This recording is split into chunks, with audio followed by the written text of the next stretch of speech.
Hi friends, before we begin drawing our Frankenline, I wanted to share with you one of my favorite Frankenstein-inspired books. This book is called Frankie Stein by Lola M. Schaefer, illustrated by Kevin Atterbury.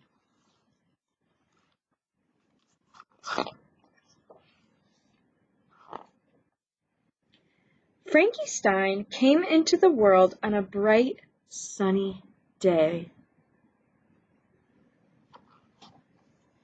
"Our son," announced his proud parents, and they rushed to his side. "Oh my," said his mother, "he's cute." "Why doesn't he look scary like us?" asked his father. "I don't know," said his mother, "but with our help, I'm sure he will." Mr. and Miss Frankenstein showered their son with scariness. They made faces at him. They shouted, "Boo!" and "Gotcha!"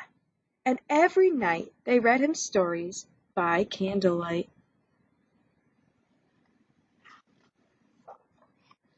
One day, while feeding Frankie, his father was shocked to see a lack of sun-gold hair.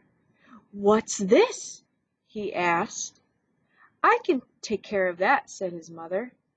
When Frankie got his first tooth, it was white. "What's this?"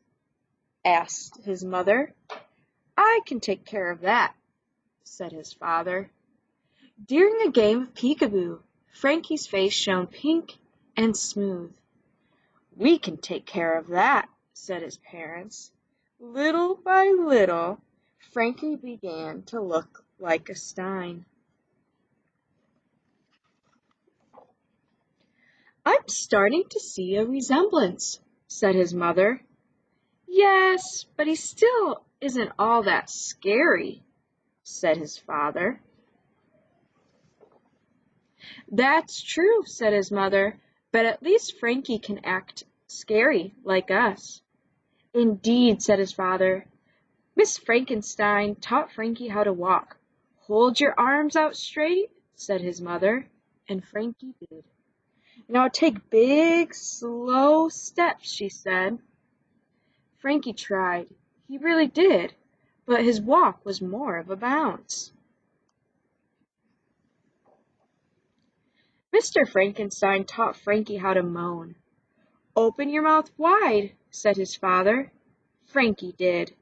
"Now groan long and loud," he said, "like this. Oh!" Frankie tried. He really did, but his moan was more of a squeak. "Oh! Oh!"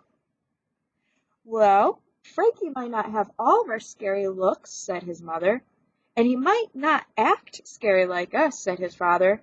"But he is a Stein," they said. "Maybe he just needs a little inspiration." That night, Frankie's mother and father pulled the family tree from the closet. "This is your Uncle Franklin," said Mr. Frankenstein to his son. "His laugh turns men to stone." Frankie chuckled. "Here's your great-granddaddy, Frank the Gripper," said Mrs. Frankenstein. "He can hold the attention of an entire town." Frankie flexed his muscles. "And this is your grandmother, Frances," said Mr. and Mrs. Frankenstein. "She's always full of surprises," said his mother. Frankie raised his eyebrows. "So, you see, son," said Frankie's father, "you come from a long line of Steins, each one different, but scary." "Indeed," said Frankie, studying each family member, "and I'll be scary too. Just wait and see." For the next few weeks, Frankie stayed in his room and practiced scary. Frankie tried and tried, but he just couldn't look or act like his parents. Instead, Frankie decided on his own kind of scary.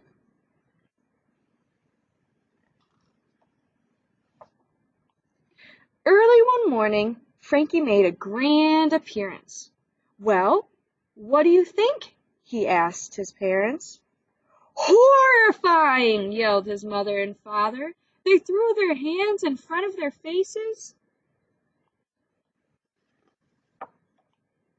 "If you think that's scary," said Frankie, "watch this." He wrapped his arms around his parents and hugged them tight. "Spine-tingling," blurted Mr. and Mrs. Frankenstein between gasps. Then Frankie leaned close and gave them each a big, lip-smacking kiss. Mr. and Mrs. Frankenstein clutched their hearts. "Scary!" they shrieked, and they fainted dead right away. From that day forward, Frankenstein was considered the scariest Stein of all.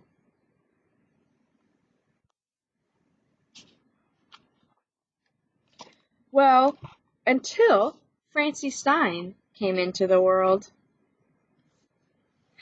All right, friends, I love that book, and I can't wait to start drawing our own Frankenline together.